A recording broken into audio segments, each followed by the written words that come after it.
RH18, Manuruel Saldico, live via Zoom. Manuruel, just maray na aga. Mayor Lakay at Sister El, Naku, tayo ay Diyos. nandito ngayon sa Barangay San Isidro sa bayan ng Sangay, Camarines Sur, kung saan ang ating likuran ay ito yung bahagi ng Sangay River. Wow. Nasa ano tayo Sangay River. yung mismong ilog. Yung at seawall. nakikita natin ang sitwasyon dito, ang nagiba na seawall o flood control at yung kalsada mismo. Flood Ayun. control project din yan, Manoy. Oo. Yes, Mayor Lakay. Walang yan At naman. ito ay, kalsada ito ay isang municipal road ng Sangay. At ayon sa ating pagkipag-ugnayan din naman sa DPWH. Anong sabi ng bubit mo? Ang DPWH sabi ng na kayo. DPWH sa kasap natin na ito ay budget mismo ng GAA, ng national budget. At ito naman sa pangunguna naman ng DPWH. At syempre ito ay under sa naman ito ang district na ito ng 4th district kay Congressman Arnie Pentevilla.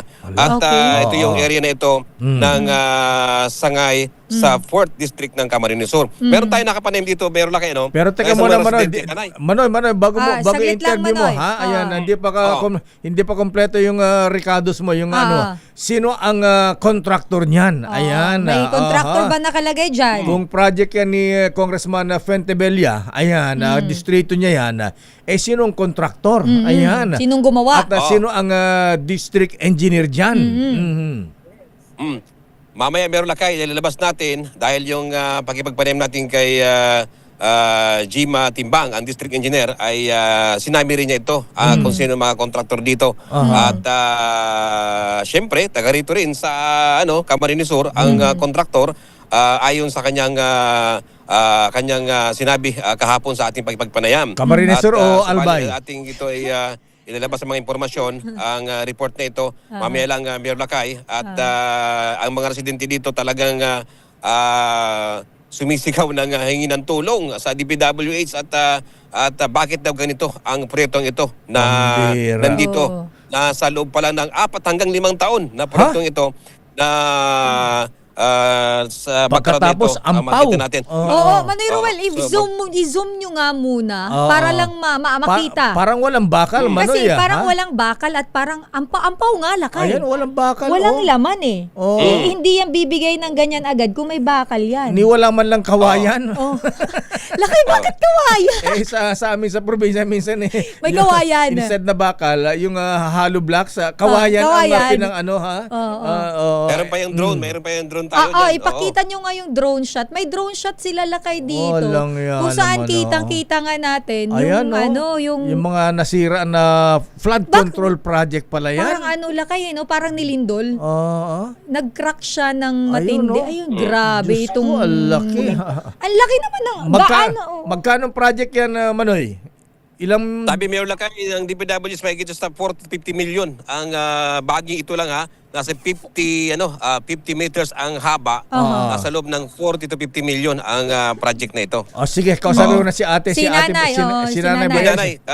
Nanay, Maray madam, naga. taga rito. Nanay, ano po yung kahapon, ano yung narinig nyo na nung nakaraang araw na paghagiba po? Andun po yung camera po natin. Ay, good morning po sa inyo, sir, ma'am. Good morning Actually po. kahapon po ito, marami na pong nagreklamo mga tao dahil nga po sa pangyayari na ito, na bigla pong bumagsak ito para pong dumagundong. Parang dumagundong, ha?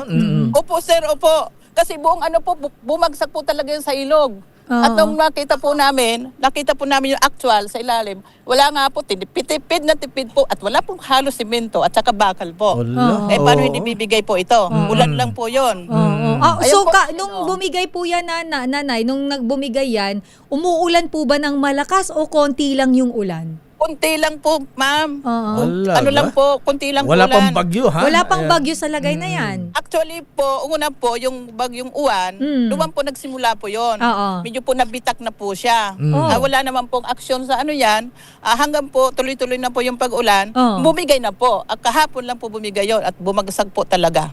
Patay tayo Talagang dyan. apektado, masyado po naapektahan ang mga tao dito at medyo nalungkot dahil sa nakita po yung sitwasyon na kung ano po talaga yung yung actual na pagkakagawa nito. Na wala po talaga kahit isang semento sa ilalim. So nanay, ang Wala. nakita niyo po, ang nasa ilalim po niya, parang puro buhangin, lupa lang yan. Puro buhangin po at lupa lang po. Ay, nako. Yan lang po ang laman. Tinakpan Yan lang lang ng po. Kaya paano hindi bibigay? parang tinakpan lang ng isang kutsaritang semento. Parang Ayan. pinalitada lang yan lakay ah. Oo po. Para pong ice cream lang. Na meron lang po puti sa ibabaw. Parang ice cream Ang lang. ganda po tingnan. Ang ganda po tingnan nung una at maganda yung pagkakasemento.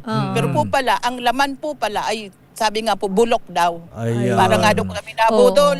Nabudol. Oh. Ganda-ganda Nanay, ng wala residente naman po na kayo palang dyan. laman. Matagal na ho kayo dyan sa Barangay San Isidro. Taga dyan po talaga Yes kayo. po. Opo. Taga-sangay po kami. May Taga-sangay malasakit po talaga. kami dahil taga rito po kami. Opo. Anong pangalan mo, Nanay? Clarita po. Si Ayan. Nanay Clarita. Nanay Clarita Vergara. Yes, sir. Ayan, sino daw po ang kontraktor dyan? Wala naman pong iba yung congressman po ng 4th District, si Arnie Fentibello po. Alam namin po ito, ang pinagmamalaki niyang mga proyekto dito. Talaga? Kasi alam po, para puro ampaw po, puro gatak-gatak nga po yung bitak-bitak mga daan dito eh. Pinagmalaki pa ni Congressman Actually po, Fuentebella. Yes, hindi lang po ito eh. Marami pa po mga proyekto na halos ganito din po bumibigay na po, sir. Nako. Ma'am. Kaya kami po nalulungkot kasi inaasahan po namin na magiging maganda at papakinabangan ng mga tao dito. Sa totoo lang po, ganito po yung nangyayari. Masyado po kami na dito kasi dinadaanan po ito sa papuntang paaralan. Apektado po. Estudyante. Opo. Oo. Opo, estudyante po. Ate Clarita, May isa sandali. po pong barangay. Mahaba po yan. Mahaba po yan. Yes po, may karugtong pa pong barangay ito sa isang pinakamalaking barangay po sa Sangay, ang Nato po. Dahil po ito po, tourist attraction po ito. Dahil po ito Tourist attraction, may dagat po. Yes po, ang Nato po, may resort po doon. Dito po ang Pasig, hindi po ito ang daanan. Daanan. Tsaka itong mga estudyante. Opo. Anong river yan, ate? River Kwai? Ay. Sangay River yata lakay. Sangay River. Oo. Ayan na, ate, di ba nung ginagawa, ang ganda nga ng lugar. Ang ganda, di ba, ayan, Lakay? pwedeng Oo. mag-boating dyan, ha? Kung sa Vietnam yan, tourist attraction di na ba, yan. dinevelop na yan lakay. Oo. Ate, ayan, di ba pagka may mga project na ganyan ang DPWH, siyempre pinagmamalaki ni Congressman, di ba may mga billboard dyan na Oo. inilalagay na wala ba nakalagay kung sino ang nagpagawa, sino ang contractor, magkano ang halaga ng project? Oo. Mayroon po ba dyan nakalagay yung parang plywood, di ba, nanay? Yung parang plywood na mayroong pintura, nakasulat. Off mic ka, Manoy. Manoy na off mic. Manoy, nawala yung ano mo. Nawala yung audio natin. Naglobat ka na yata. Oo. Ayan. Si ate cannot na, be okay re- Ayan. Ayan, So, oo. nanay, wala bang ganoon na nakalagay? Meron po, sir. Meron pong nakalagay. Nung kinoconstruct pa po ito, sir, nakalagay po yon yung kanyang pong pangalan, kung ano po yung, magkano po yung budget. Magkano? Nung pong na-accomplish na po, tanggal na po nila Tinanggal yon. na. Oo. Nanay, natandaan mo yung budget tsaka yung pangalan. Yung contractor, Contractor. pati. Oo. Of course, Montebella, nabanggit mo Ano na. project?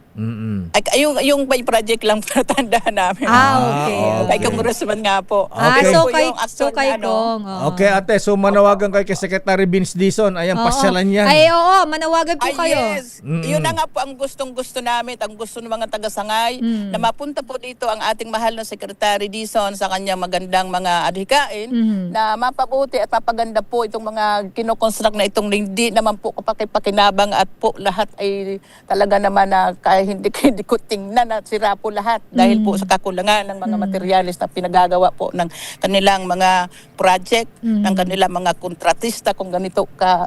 Tingnan niya po kung ano itsura.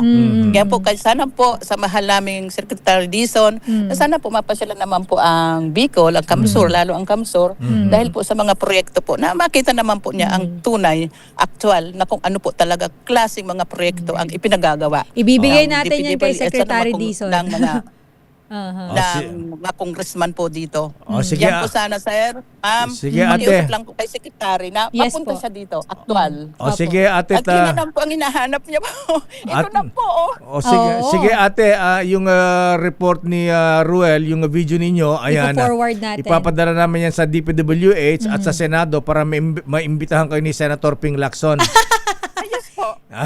willing na willing Willing po kami, lakay. willing na Ayan, willing po kami willing at na willing, makita po natin.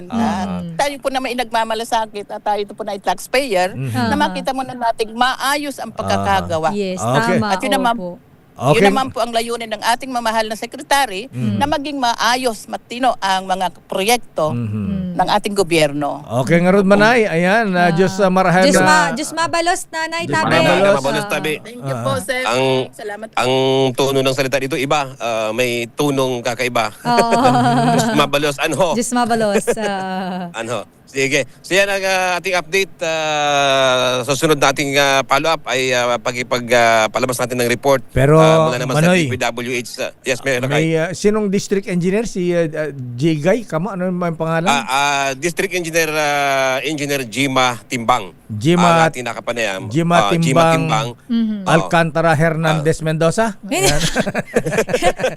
Nadugtungan Bunuan. na naman. Oo. So, sige. yan meron na kayo, ano? At Sister El, ang ating ginagawang pag-iimbestiga dito dahil nga talagang actual natin nakita talaga na talagang mismong tayo na makapagsabi ay kulang sa bakal at kulang din sa semento Anong kulang sa bakal? Nirelang bakal. Manoy, eh. wala Walang ngang bakal. Sa akin sabihin mo, walang bakal. Wala man lang wala man lang patpat ng kawayan eh. Oo, di ba Manoy, ang dami-daming kawayan dyan sa Bicol. Di man lang nilagyan ng kawayan Diyos ko yan. naman, Kahit oh. kawayan man lang, ano. Ay, Meron na kayo, Sister El, yan ang Okay. update mula dito sa Barangay San Isidro, sa Bayan ng Sangay, Camarines Sur. Ito si RH18 Ruel Saldico, una sa Pilipinas, una sa Pilipino. Maraming salamat, Manoy. Ruel Saldico mula sa, anong lugar yan? Sangay, Camarines Sur. Sur.